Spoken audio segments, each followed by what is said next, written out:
What's up gamers, I am your host the Pirate King, and on this Monday's news update we take notice as WoW gets dethroned, Assassin's Creed looks at the box office, AMC cashes in on The Walking Dead, and Guild Wars 2 enters its third and maybe last beta weekend event. So sit back, relax as we slowly break you away from those Comic-Con blues. You're listening to another Gamer's Rant.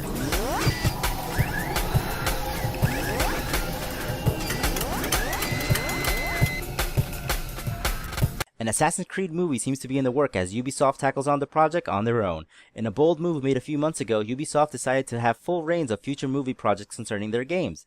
Does that mean we're gonna finally have a great movie based on a game? Well, I certainly hope so, cause there's a lot of crappy movie-based games out there.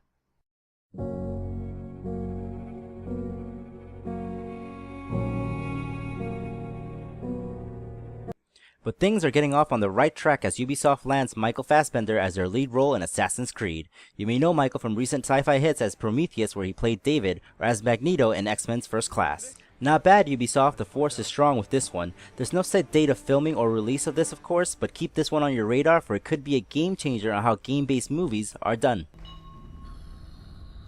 The Walking Dead delighted Comic-Con goers with their trailer for the upcoming Season 5, but better yet was the confirmation for the Walking Dead game starring the two iconic brothers, Daryl and Merle.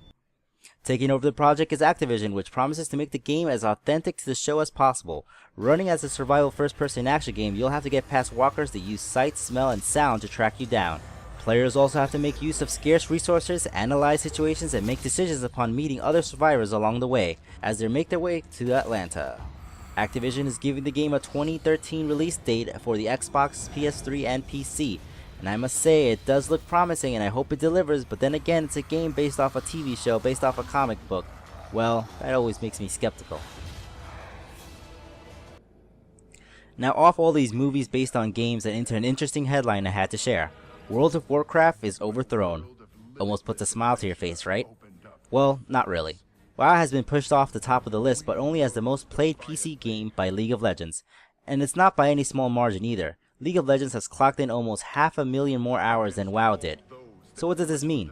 Well, people are spending more and more time on free-to-play games, and players are starting to notice or feel games are not worth their monthly subscription fees. Of course, it hasn't stopped WoW from dominating the subscription-based market. It just means it might be a sign of things to come. As the free-to-play and the buy-to-play market grow larger and better, the pay-to-play market is going to have to scramble to think of a new way to hold on to their player base. All in all, I'm hoping this brings out some good competition and wakes up these pay-to-play markets to up their ante in content for their players. And end his cycle of destruction.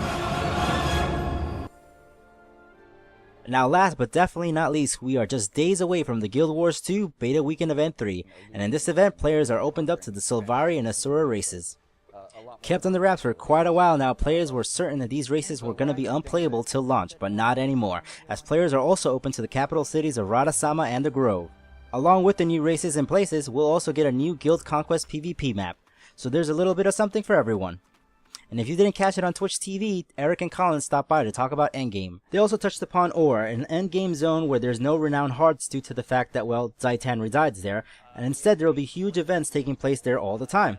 They also touched upon legendary weapons and explorable dungeons and how obtaining legendary weapons is no easy feat. But don't fret, these legendary weapons don't have legendary stats or overpowered stats that imbalance the game. Instead, they're mostly for cosmetic oohs and ahs. Well guys, this wraps up things for this Monday's Gamers Rant. Like always, like and subscribe if you dig what you see. Next Monday should be jam-packed with some Comic-Con news. Remember that all news articles are linked below. And now to leave in a comic book style, here is the trailer for Deadpool, the video game. Hey, Internet. This is the Pirate King, and I'll see you guys on the battlefield. Ooh, is it the video with the two girls? Whoa there, chap. Not safe for work. Oh man, those are our favorite videos! No, we love videos set to melodramatic music and slow motion. We love videos with boobies! So is this a video or what? It's a game! A game starring yours truly. Come on, let's scratch that Deadpool itch. Bang, bang, bang! Bang, bang, bang! Bouncy. More bouncy. Woo! Best ride ever! Open wide! Now let's be honest. I'm not the only one with a little bit of shit in their pants right now, am I?